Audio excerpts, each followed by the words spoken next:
नमस्कार, जय श्री राम, सत श्री अकाल। मैं संजय द्विवेदी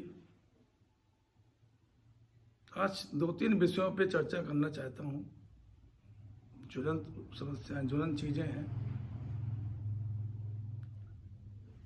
इसमें नंबर 1 तो ये कि 10 साल तक माननीय मोदी जी का इस देश में राज्य रहा। अब उसको कुछ लोग कहते हैं, मैं नहीं कहता हूँ खैर, लेकिन कुछ लोग कहते हैं तानाशाही पूर्ण था, अहंकार अहम में डूबे हुए थे। जो बात कहते थे पत्थर लकीर होती थी, उस बात को कोई काट नहीं सकता था। दूसरी बात, अभी चुनाव प्रचार हुए लोकसभा चुनाव में, मोदी जी ने घोषणाएं की, लेकिन उन घोषणाओं का अमल कहाँ हुआ, कैसे हुआ, और इनके नेताओं ने उनकी बात नहीं मानी। दूसरा, अडानी जी की शादी, वहाँ भी उन्होंने कुछ विपक्ष के लिए घोषणा की थी, कांग्रेस पार्टी के लिए घोषणा की थी, लेकिन माननीय मोदी जी पहुंचे वहाँ पे। विस्तृत चर्चा मैं करूंगा। इस देश में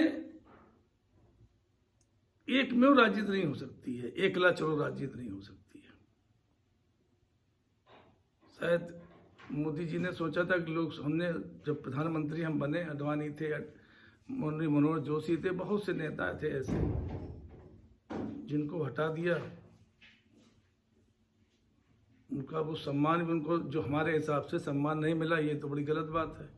सम्मान मिलना चाहिए था, पुराने थे उनको सम्मान मिलना चाहिए। लेकिन चलिए खैर, ये उनकी अपनी इंटरनल राजनीति है, उससे हमारा कोई लेना देना नहीं।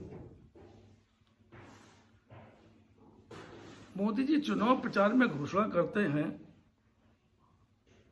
रेवड़ी कल्चर जो है देश में नहीं बल्कि युवाओं को रेवड़ी कल्चर नहीं लेना चाहिए। वो अच्छी बात है, नहीं लेना चाहिए।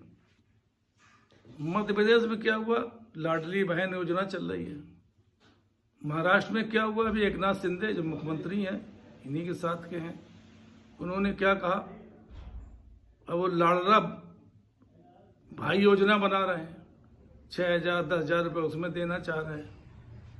मैं देश की जनता से ये पूछना चाहता हूँ कि प्रधानमंत्री जो है वो इस तरह की भाषा, अगर इस तरह की अगर चुनाव प्रचार में बातें कर रहे हैं और चुनाव खत्म होने के बाद उसका कोई महत्व नहीं रहता है, तो इस पार्टी का या ऐसे नेता का कोई मतलब है या नहीं है, जनता विचार करे। एक चीज उन्होंने और कही चुनाव प्रचार में, देखिए ये सब चीजें र्यूमर फैलाती हैं, इससे देश की जनता को भ्रम होता है। बड़े जोर शोर से कहा, उसके वीडियो भी आप लोगों ने सुनेंगे, यूट्यूब पे तमाम पड़े होंगे। काला धन टेम्पो में भर भर के अडानी अंबानी कांग्रेस के पास भेज रहे हैं। दुखद, वो भेज रहे हैं, आप सार्वजनिक बात कर रहे हैं, लेकिन उसका कोई प्रमाण आपने नहीं दिया, न प्रमाण देने की आपने कोशिश की।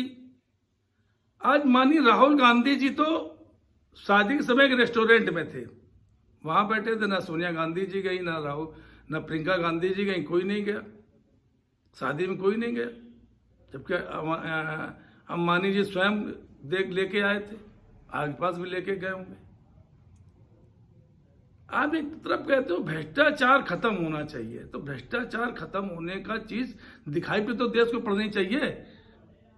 भ्रष्टाचार खत्म की तरफ बात कह देना चुनाव में और उस पर अमल ना करना, कोई चीज होती है उसको दिखाई पड़ना चाहिए, जमीन दिखाई पड़ना चाहिए, सामने दिखाई पड़ना चाहिए था।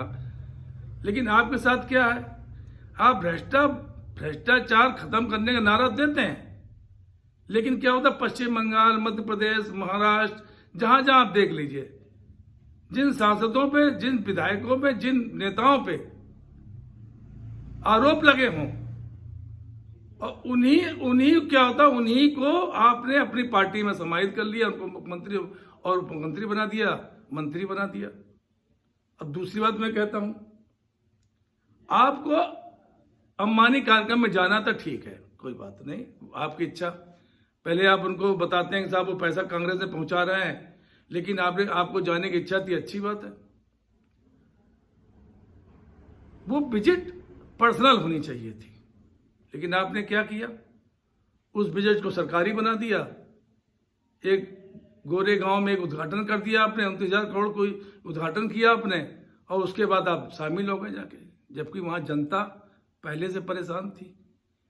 जितने कारपोरेट जगत के वहां पे ऑफिसेज हैं, 15 जुलाई तक उन्होंने रोक दिया था, वो नहीं गए। तो ये चीजें जो हैं, जो जनता को दिखाई पड़ती हैं, इससे क्या अंदाज लगाया जाए कि देश में अब तीसरी बार एनडीए गवर्नमेंट बनी है। अगर प्रधानमंत्री जी इस तरह की बात करेंगे, अब अपना पर्सनल कार्यक्रम बनाते हैं, पर्सनल चले जाते हैं, अब कोई बात नहीं, कोई मतलब नहीं था। सरकारी कार्यक्रम बना दिया, सरकारी कार्यक्रम में आप गए। फंड किसका खर्च हुआ? जो करोड़ों रुपए जो हमारे पास आते हैं देश में, इनकम टैक्स के माध्यम से, जीएसटी के माध्यम से और तरीके के माध्यम से खर्च तो वो हो रहा है ना, उसका जवाब कौन देगा? मैं तो जवाब मांगता हूं। देखिए, मैं यहां पे निष्पक्ष बात करता हूं, जो सच्चाई है वो बताता हूं। तो सच्चाई में ये भी है कि उसको हम क्या कहेंगे, भ्रष्टाचार के उसमें शामिल नहीं करेंगे, क्या नहीं करेंगे, जनता पे बात करें।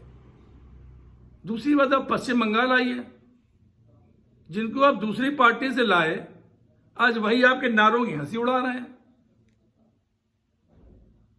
देखिए, बात ये होती है, जब तक आपकी सरकार मजबूत रही, जनता ने आपने विश्वास किया, नेता आपके साथ थे, आपके नेता, आपके सांसद, आपके विधायक साथ में हैं। लेकिन अब क्या हुआ, जब जनता ने स्पष्ट बहुमत नहीं दिया, आपकी जो मन की बात है, जो बातें हैं, वो जनता सुन नहीं रही है। ये बात तो एकनाथ शिंदे जी ने कह दिया, जो मुख्यमंत्री हैं, जिनको आप दूसरी पार्टी से लाए थे, उन्होंने ये बात कह दी। आपने मना किया कि साहब रेवड़ी कल्चर नहीं होना चाहिए, रेवड़ी कल्चर बांटने के लिए मध्य प्रदेश और महाराष्ट्र तैयार है। तो जो आप घोषणाएं करते हैं, जो बातें करते हैं लोकसभा चुनाव या विधानसभा चुनाव में किसी राज्य में जाके, तो उसका कोई अर्थ हो तो बात समझ में आती है। मैं एक बात कहना चाहूंगा, इससे पहले प्रधानमंत्री देश में रहे हैं, बहुत प्रधानमंत्री रहे हैं, तमाम प्रधानमंत्री हैं, कभी किसी ने हमारे से एक ही प्रधानमंत्री का कोई भी व्यक्ति भाषण सुन ले, मैं आज ये वार्ता कर रहा हूं, वो भाषण सुन ले, उसमें अनलगढ़ बयानबाजी नहीं हुई होगी जितनी इन 10 सालों में बयानबाजी हुई है। और वो भी माननीय प्रधानमंत्री, सम्मानित पत्र है, सम्मानजनक बात है। मैं नहीं कहना चाहता हूं, लेकिन मजबूरी में इसलिए कहना चाहिए, करना पड़ता है कि ये हमारा देश, जो देश हमारा है, वो सौहार्दपूर्ण चले, सौहार्दपूर्ण वातावरण में चले, देश अच्छा चले, कोई झूठी बातें ना की जाए, झूठे जुमले ना बोले जाए, वो भी देश के प्रधानमंत्री के द्वारा। अब प्रधानमंत्री ने मानिए विपक्ष के नेता बने, आपने उनके खिलाफ दुष्प्रचार भी किया, सब कुछ किया, कांग्रेस ने पैसा ले लिया, टेम्पो भर भर पैसा जा रहा है, वो अंबानी शादी में शामिल नहीं हुए। करेक्टर बनाया है, करेक्टर रखा हुआ अपना एक। क्या इस तरह से जो करेक्टर बनते हैं, आपने जिस आदमी को बदनाम किया, अगर वो अंबानी शादी में चला जाता, तो आपने ऐसा उसे उन कांग्रेस के लिए कह दिया कि बेचारे जाने लायक नहीं थे, वो नहीं गए। तो ये चीजें जो देश में चल रही हैं या देश में हैं, ये इनका कोई महत्व नहीं है, इनका कोई महत्व होना चाहिए। माननीय प्रधानमंत्री जी को जो आज उनके नेता उनकी बात नहीं मान रहे हैं, अगर उन्होंने मना किया कि रेवड़ी कल्चर नहीं होना चाहिए देश में, तो रेवड़ी कल्चर नहीं होना चाहिए फिर ना। दूसरी पार्टी क्या कह रही है, दूसरी पार्टियों वाले नेता क्या कह रहे हैं, क्या नहीं कर रहे, इसका कोई लाभ नहीं होता है।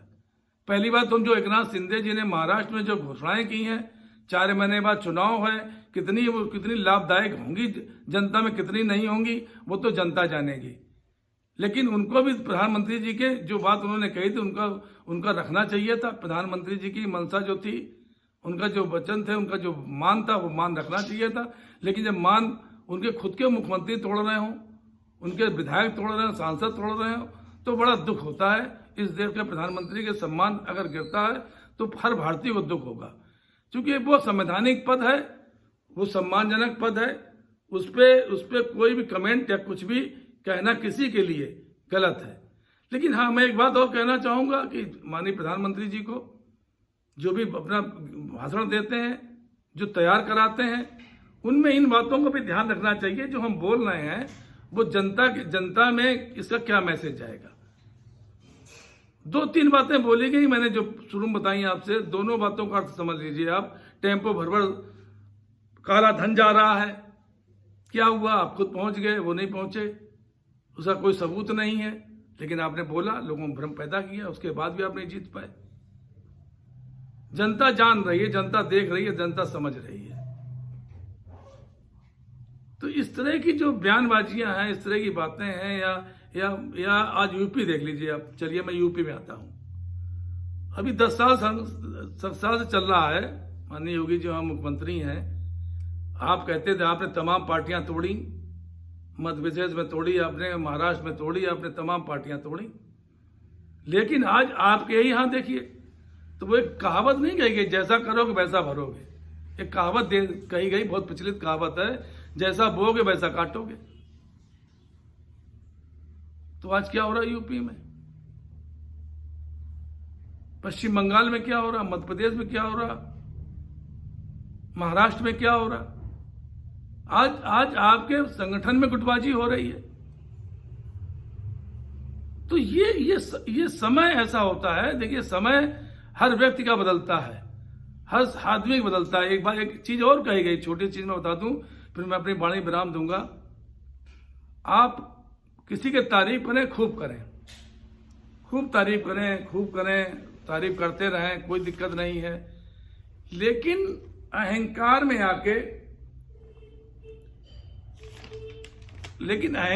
आके किसी की इतनी बेइज्जत ना करें किसी को, कि जब उसका समय आए तो वो सूद समेत आपसे बदला ले। आप तारीफ करिए, लेकिन आप अगर पावर में हैं, अधिकार में हैं, तो आपका हर व्यक्ति का सम्मान करने का आपको सम्मान करना चाहिए। लेकिन जो स्थितियां देश में चल रही हैं, मैं पुनः कहूंगा एक बार, वो अलग है। वो इस तरह की नहीं है कि किसी का सम्मान किसी दूसरी पार्टी का सम्मान हो रहा हो, नहीं है। आज महंगाई, मैं आखिरी में एक बात कहूंगा, आज महंगाई बेरोजगारी बहुत ज्यादा देश में है। लोकतंत्र सही ढंग से नहीं चल पा रहा है। तो इस विषय पे सरकार विचार करे, देखे कि हम इसको कैसे रोक सकते हैं, कैसे ठीक कर सकते हैं कि जनता, युवा अगर बेरोजगार हो रहा है तो वो चाय दुकान लगा के या पकौड़ी बेच के काम नहीं चलेगा, उसको प्रॉपर रोजगार मिलना चाहिए, महंगाई कम होनी चाहिए। ये आम जनता की मांग है और आम जनता के लिए करना चाहिए। अगर आपको वीडियो हमारा अच्छा लगा हो तो लाइक करें, शेयर करें, सब्सक्राइब करें। जय हिंद, जय भारत।